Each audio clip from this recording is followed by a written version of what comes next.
Hi, I'm Dodgy Gamer, virtual manager of FC Andorra. If, like me, on Football Manager you're finding that season by season your club's just going further and further into debt, I will show you in today's video how with one pro gamer move I wiped out my club's debt and set myself up financially for the rest of my career. Stop trading your time for money, trade your time to watch episode 18.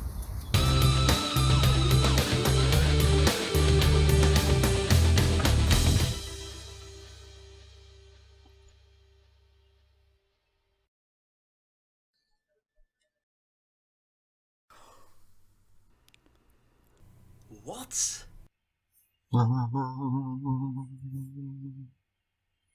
You jammy git. You jammy git. Jammy dodgy gamer. Yes. You lucky bastard. You lucky bastard. Lucky bastard. Bastardo suertudo. Well, thank you, Football Manager community. Yes, Dodgy Gamer here, everybody. Welcome back to the channel. I've got my introduction all messed up because this is big. This changes everything. It's episode 18 of Andorra, the double challenge in which we take over FC Andorra and the Andorra national team and try to make them both a force to reckon with in the world of football. And yes, this will be the day when they say it all began. 18 episodes in, all began, but look at that. We've got a takeover from a Chinese business tycoon who's determined to make us one of the greatest forces in domestic and continental football. Well, we like the way you're thinking. Okay, so count the money. Let's count that money. So, how much has been put in there?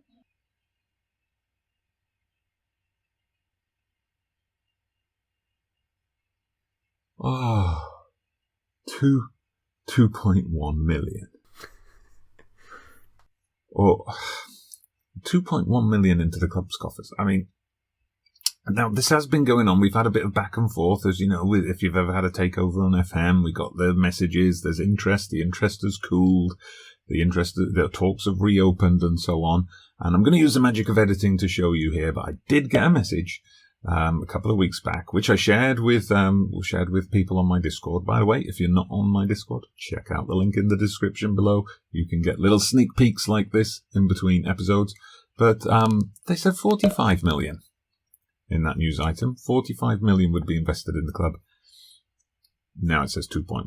So here on the finances screen, you can see, something doesn't quite match up here, because now we're 2.5 million up. Now you can see we were, prior to this, 1.3 million in debt. So that debt's been cleared, but then we got another 2. So he must have put about 3.8 million in. Indeed, you can see the profit loss this month. Just below that is profit of 3.8. So I'm not sure how the numbers are working. Obviously, well, maybe he just hasn't pumped a lot of money into the club immediately. He's going to wait for the summer, perhaps, because we can't spend it. Anyway, at the moment, transfer window's closed. Good to see, though, in the personal message from Hei Shuai, nice name, that he isn't thinking about bringing in some new big-name manager. So I got a new kind of grading from the board, because we've got a new board, obviously. All seems fine there. They've lifted a transfer embargo that was literally on for like 2 weeks or something, and there's no transfer window anyway. They've raised the transfer budget up by a small amount. Ooh, but they're offering me a new contract. Well, let's see what we can get out of them here. Can we get anything in here? Can we get them to add anything in? No. About, improving youth facilities or so on, because that's something we've got to aim for. I can't. Is there a way to add that in? Well, if I'm missing it, please let me know down in the comments. Well, they want us to. This is all the same. Sign players under the age of 23. Work within the wage budget. Only 1-year contracts for older players. They want the playoffs. They want the cup second round, and they want us to get in the playoffs. Okay, so there's no immediate demands that we get promoted as quickly as possible. We've got to see some money before we can promise that. So should we see if we can get 3.5 out of them. He's playing hardball on this. He's still trying to bring me down to 3.2. I'll go 3.4. Why shy? Yeah, a bit of a tough one, are you? Well, okay, as you're new around here, I'm going to go 3.3. Okay, he's happy to go with that. Okay, I would have appreciated a little bit more quite shy, but okay. Don't be shy about spending the cash. Let's try and get some work done. Training facilities. I want us to be able to attract better players. We believe players are attracted by more fundamental considerations. Right, so he's thinking I'll just chuck money at contracts. Well, you didn't give us much of a wage budget, did you? Schwai. All right, let's go. Having reconsidered, we've decided to agree with you. There we go. They're going to improve training facilities. Youth facilities next. We want to develop top players from within. We would rather you rely on signing players. We shouldn't have to rely on the transfer market. We've got fantastic youth. If you feel as passionate as that, we're willing to accept. Okay, good. He's taking a bit of persuading, old Hui Shuai, but we're getting there in the end. Data analysis we can leave until later. Can we? No, there's no option here to improve youth recruitment. That's annoying.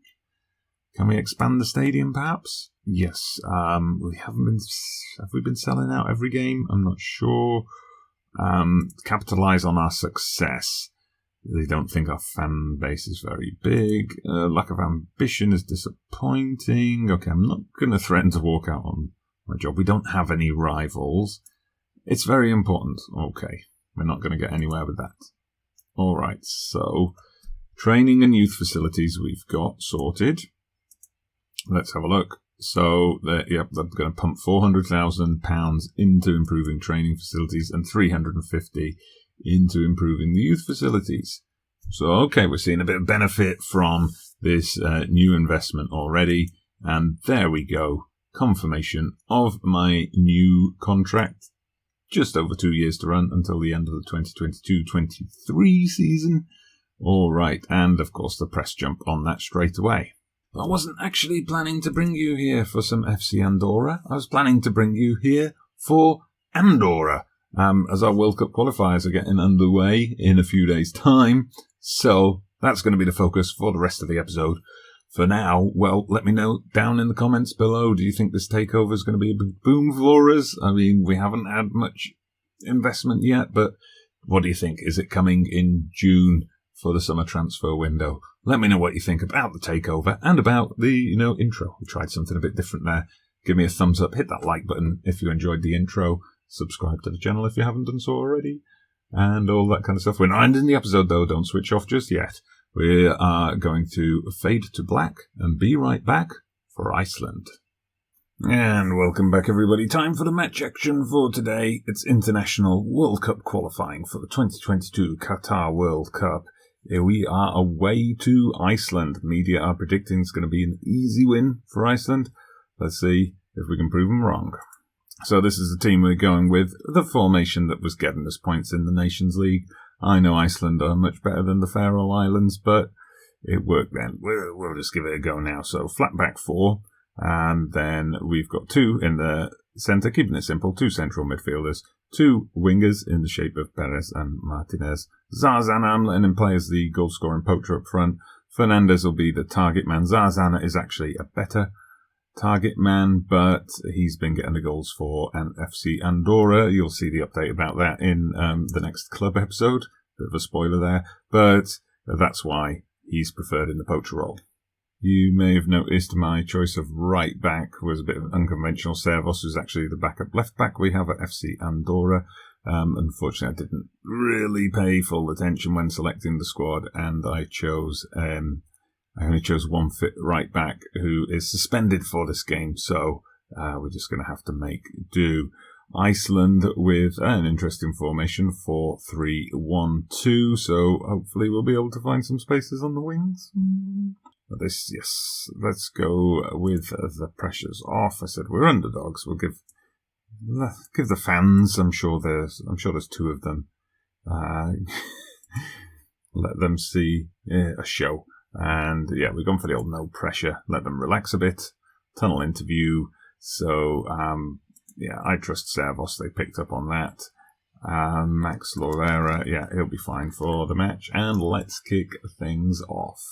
All right, first action coming up in the 7th minute. It's Iceland with the throw-in, and it's Iceland with the goal. That was far too simple. We could be in for a long night. In the matches played so far, I mean, not in our group, but we've seen some big score lines. Germany beat the Faroes 10-0. I think it was Serbia beat Hungary 7-0, or England beat Hungary 7-0. Serbia had a 7-0 win against Armenia, that was it. So there's been some thrashings dished out already in this set of fixtures, but here we go, we've got a chance. Perez on a storming run, mazy run, as he often does for FC Andorra, whips in the cross, Rodriguez, oh, thunderbolt. Wow, we haven't seen a thunderbolt since the days of Zeus. But anyway, didn't go in, unfortunately. Hit the bar and bounced away. Oh, well, we've rattled the Icelandic players there, maybe. Now they've rattled us, they've rattled our crossbar. Well, end-to-end stuff so far, that's for sure. We've got everybody bar one. Bar Zarzana back, but the header goes over the bar. Ooh, Cyprus are playing Malta. Yes, also in our group, Cyprus have taken the lead. That's a game we'll be interested in. Perez! Perez has got an equaliser! Oh, Perez, you just curled that around the wall, got it in at the near post. It's FC Andorra hero Perez. Oh, yes, the goalkeeper completely misjudged that one. 1-1, let's bring it on. Oof, but while I was celebrating the goal there, it looks like Iceland nearly retook the lead, and they got a corner.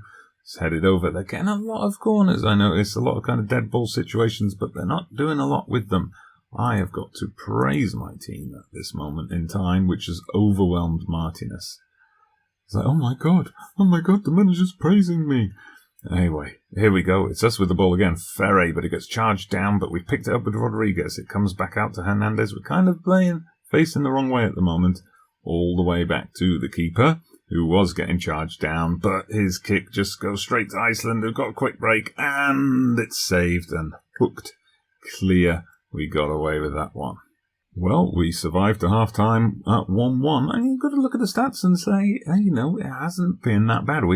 They are not dominating us. Possession's fairly even. We've had a couple of shots on target. We've hit the bar, of course. I mean, they've had more chances, and we've somehow got to hold out against that. Ooh, Cyprus 3-0 up against Malta. I'm happy with your performance so far. That's what I'm going with. Everyone's delighted, or extremely delighted. It's not like a motivating team talk, but it will do in the circumstances. This is a game no one was expecting us to get a result from. Away to Iceland.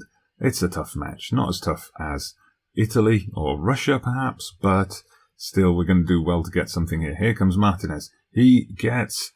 Ooh, is that going to be red? That looked like a dangerous tackle. And the fact that it's still a highlight suggests to me, oh yes, he is off. Off. Ooh, we have a chance to do something here. We have a chance to do something here on the hour mark. Don't let Iceland score now. Oh my god. Right at the point where we've got the man advantage, they just go ahead and retake the lead. Typical, isn't it? Oh dearie me. Gunnarsson whips it in there, and Gudmundsson, I think, that player went down to ground. The goal scorer went down to ground before he even got the ball. I'm going to demand more. Okay, brought some fresh legs on. We had one player who was carrying a knock. He's gone off, and we're getting into the... well, they're going to have a highlight. I was just about to do some tactical tweaks as we try and push for an equaliser here. Oh, but no, we've given it away. Iceland again. Don't let them score now. Come on. Oh, man. They're playing better with 10 men. They're playing better with 10 men than they were with full team of 11. Let's get some passing into space. We'll get a bit of overlapping on. We're going to whip in those crosses. Going for high tempo, direct stuff. Lots of running about. We're going to try and take advantage of the fact that they might be tired now. Okay, final substitution. We're bringing on Aaron Sanchez as an advanced forward up front. So we're going to tell him, good performance out there. He's deep in thought for the final 5 minutes. Okay, throw. It's been all Iceland since the sending off. We haven't seen a decent highlight, but there, it's booted away. Iceland are still coming forward, but Hernandez has got it now. I'm going to tell them to push forward, even though that's what they should already be doing. Iceland are just so much better than us that we're leaving too much space for them, I think. Luckily, that shot goes wide. Anything now is just going to be a consolation, I feel. And there we go. It ends up being 3-1. Look at that. Look at that. We were doing so well, and then sending off on 57 minutes. Goal on 61 minutes. And that was it. Well, apologies there again. We did get that little annoying red webcam problem. Need to sort the lighting out. Any tips on that, let me know. Well, we can see in the other games, Cyprus got quite a hefty win over Malta. Russia and Italy played out a bore draw. That, of course, is going to mean that currently we're down near the bottom, just on goal difference ahead of Malta.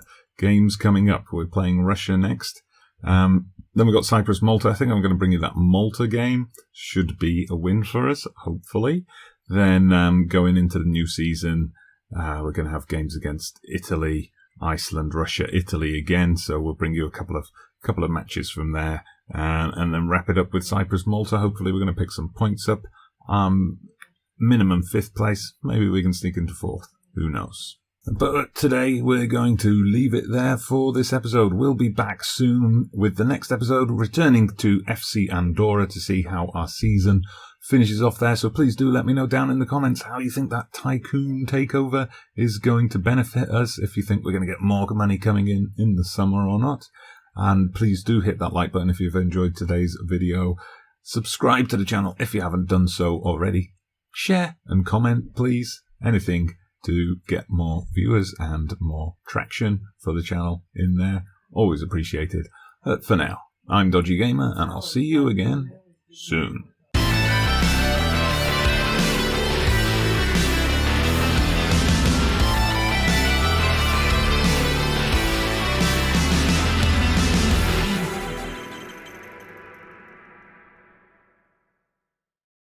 Bastardo suertudo.